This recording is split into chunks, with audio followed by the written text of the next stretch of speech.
সবুজ বনের ছোট্ট পাখি টুনি যেমন পরিশ্রমী তেমনই বুদ্ধিমতী। টুনির জীবন সঙ্গীও ছিল কঠোর পরিশ্রমী। আরে বাহ, এমন সোনালি আর চকচকে এটা কিসের বীজ? এমন সুন্দর বীজ তো আমার বাপের জন্মেও দেখিনি। বাহ বাহ, মনে হচ্ছে খাঁটি সোনা দিয়ে তৈরি। না, এখানে আর এক মুহূর্ত নয়, আমি এই বীজ নিয়ে বাসায় চলে যাই। টুনি টুনি, দেখো আমি কি নিয়ে এসেছি। মনে হচ্ছে সোনার বীজ। ও মা, সত্যি তো। এটা আবার কিসের বীজ? কি সুন্দর দেখতে, মনে হচ্ছে একেবারে খাঁটি সোনায় মোড়ানো। এটা তুমি কোথায় পেলে টোনা? এটা আমি খাবার খুঁজতে গিয়ে বনের মাঝে পুরনো বট গাছের নিচে পড়ে থাকতে দেখেছি। এনে খুব ভালোই করেছো। শোনো টোনা, তুমি বাসায় থাকো, আমি আজ বনের সর্দার কবুতরকে ডেকে নিয়ে আসি। একমাত্র সর্দারই বলতে পারবে এটা আসলে কিসের বীজ। বীজটা তুমি আলমারিতে ভালো করে রেখে দাও, ভুলেও অন্য কাউকে দেখাবে না কিন্তু। আচ্ছা ঠিক আছে টুনি, তুমিও কাউকে বলো না কিন্তু। আরে আরে মিঠু, তুমি এখানে ফুল গাছে পানি দিচ্ছ, কিন্তু কবুতর কোথায়? তাকে তো দেখছি না। আরে টনি যে, তুমি হঠাৎ সর্দারের বাড়ি, ঘটনা কি? কোনো কি সমস্যা হয়েছে? না না মিঠু, তেমন কিছু না, কিন্তু আমি তো তোমাকে দেখে অবাক হচ্ছি। অবাক হওয়ার কিছু নেই টনি, সবটাই তো তোমার কাছ থেকে শিখেছি। মানে? মানে পরিশ্রম সৌভাগ্যের প্রসূতি। তাই অলসতা না করে কবুতর মশাইয়ের বাসায় চাকরি নিয়েছি। চেষ্টা করছি আমিও তোমার মতো হতে পারি কিনা। ও আচ্ছা, তাই বুঝছি। বেশ ভালো কথা, কিন্তু কবুতর মশাই কোথায় সেটা তো বললে না। আমি ঘরের মধ্যেই আছি টুনি, মিঠুকে নিয়ে ঘরের ভেতরে এসো। মিঠু, টুনিকে নিয়ে আয়।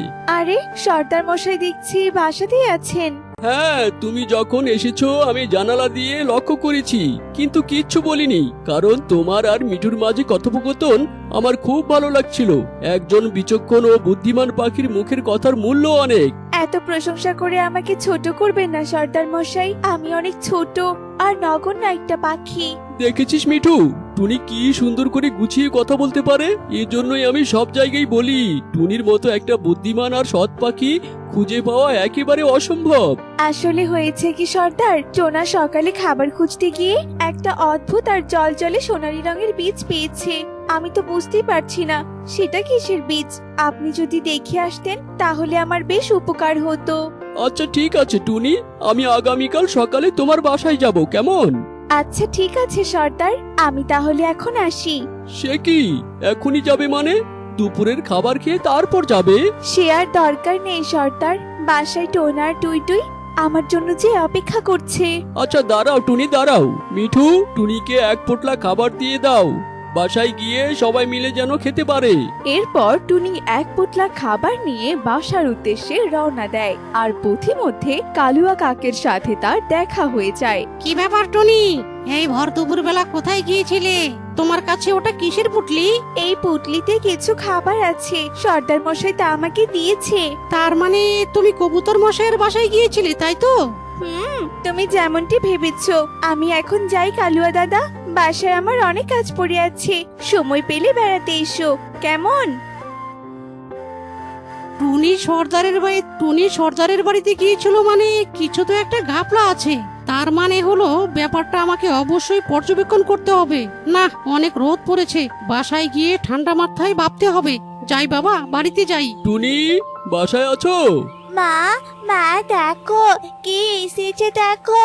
আরে আরে সর্দার মশাই যে, আসুন আসুন, ঘরে আসুন। না টুনি, আমি বারান্দায় আছি, তুমি তোমার বীজটা নিয়ে এসো, আমি দেখেই চলে যাব।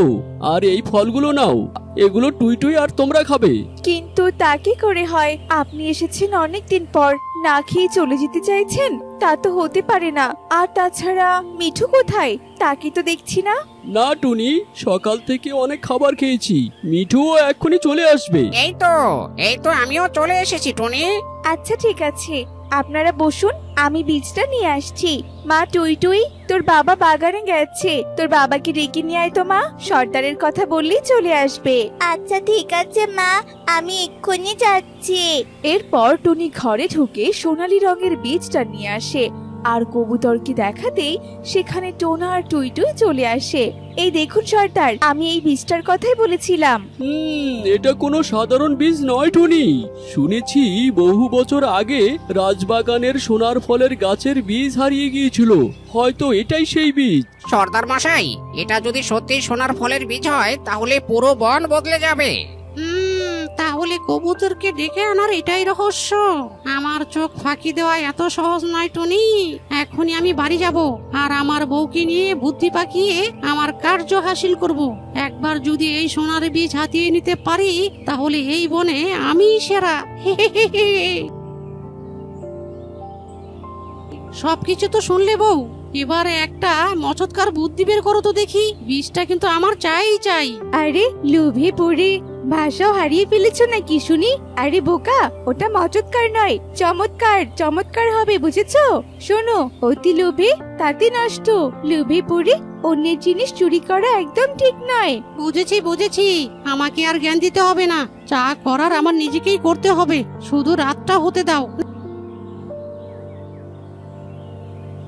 না, এই একেবারেই অসম্ভব। টুনির ঘর থেকে বীজটা যাবে কোথায়? না, কোথাও তো খুঁজে পেলাম না। না বাবা, টুনি জেগে যাবার আগেই পালিয়ে যাই। অযথা কেলানি খাওয়া ঠিক হবে না। কি হয়েছে মা? তুমি এভাবে খাচ্ছ কেন? কি হয়েছে আমাকে বলো। আর বলিস না রে মা, বীজটা যে হারিয়ে গেছে। আমাদের সোনার বীজটা আর খুঁজে পাইনি, কোথায় গেল? জানো টনি, গত রাতে সর্দার কবুতরের কথা মতো বন পাহারায় এসে তোমার বাসার কাছাকাছি এসেছিলাম। আমি তখন তোমাদের আঙ্গিনায় একটা কালো ছায়া দেখেছিলাম। এটা তাহলে কালুয়ার কাজ নয় তো? চলো টোনা, চলো আমরা কালুয়ার কাছে গিয়ে জিজ্ঞেস করি। আমার মন বলছে এই কাজ কালুয়া ছাড়া আর কেউ করতে পারে না। হ্যাঁ তাই চলো। মিঠু, তুমিও চলো। মা টুই টুই, তুই ঘরেই থাকিস মা, কোথাও যাস না কিন্তু। ওই তো কালুয়া বারান্দায় বসে আছে। কালুয়া দাদা, সত্যি করে বলো তো, গতকাল রাতে আমার বাসা থেকে সোনার বীজ তুমি চুরি করেছিলে, তাই না? টনি, আমার কালো পাখার দিব্যি দিয়ে বলছি, আমি তোমার সোনার বীজ চুরি করিনি। কে নিয়েছে সেটাও জানি না। মা, আমি না বাসার পেছনে আমি বাসার পেছনে বাগানে খেলতে গেলাম, একটু পরে চলে আসবো। আচ্ছা ঠিক আছে রে মা, যা সময় মতো চলে আসিস কিন্তু। এ মা, কি সুন্দর সোনালি চারা। না আর দেরি নয়, মাকে গিয়ে আমি এক্ষুনি ডেকে নিয়ে আসি। দেখো মা, দেখো কত সুন্দর সোনালি চারা, দেখে যাও। আরে তাই তো, আমার যে কি খুশি লাগছে। দেখিস, এই গাছে একদিন সোনার ফল ধরবে, আর সেই ফল আমরা বনের সব গরিব পাখিদের মাঝে বিলিয়ে দিব। তোমাদের খোঁজে আমরা এখানে চলে এলাম টনি। শুনেছিস মিঠু, টুনি সব পাখিদের কথা কত ভাবে। মিঠুর কাছে তোমার বীজ হারানোর কথা শুনে আমিও অনেক চিন্তায় পড়ে যাই, আর মিঠুকে নিয়ে সোজা তোমার বাসায় চলে আসি। অবশেষে আমাদের সবার স্বপ্ন পূরণ হতে চলেছে। হ্যাঁ, তা তো নিজের চোখেই দেখছি।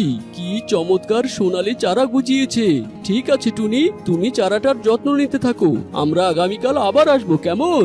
তুমি আবার কি কুমতলো বাটলে শুনি? তোমার তো শুধু একটাই কাজ, আমার কাজে ব্যাগরা দেওয়া। এছাড়া তুমি আর কি পারো? শোনো, আমি আজ রাতে আবার যাব। এবার ওর ঘরে নয়, ওর বাগানে যাব। আমার মন বলছে, তাই সেখানেই আমি যাব। উরি বাবারে বাবা, এ আমি কি দেখছি?